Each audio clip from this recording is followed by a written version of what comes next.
guys, so in this video I'm going to show you how to change the font size and the style of your display.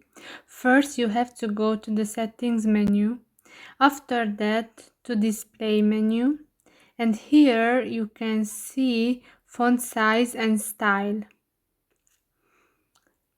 In this menu point you can choose between different font styles like default, Samsung one, Gothic bold, or you can download other fonts of your choice. There is another option, the bold font and the font size.